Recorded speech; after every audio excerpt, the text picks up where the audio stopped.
This video is going to talk about what to look for when buying an electric guitar. Let's jump into it. The first thing I look at is the neck profile. How does the neck feel to my hands? This neck is going to be in our hands for a long time while we play guitar. The shape of the neck, the finish of the neck, the material of the neck is all very important. Listen to your gut here for how it feels in your hands.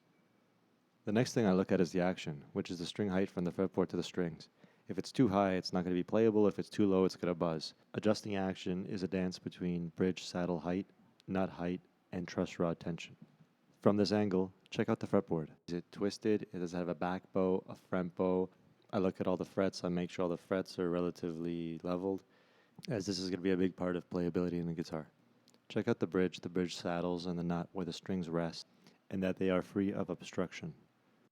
Where the guitar is held together at the neck joint, make sure that whether it's glue or screws, everything is nice and flush and tight.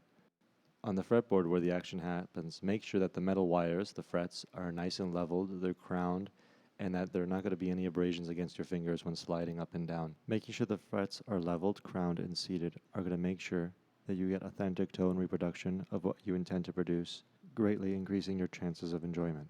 Look to make sure none of the frets are being popped out and that they're properly seated. I like to play every note chromatically to make sure that there's a clean tone produced. So now pretty much plug it in, make sure that the switches work and they're free of noise and that the volume and the tone knobs are not making any kind of weird noises. If you're handy with a soldering iron, this is not really a big issue. If there's buzzing at the input, it could be that it's just loose or it needs a solder. At the top of the guitar, I look at the design, which means a lot to me, and the machine heads.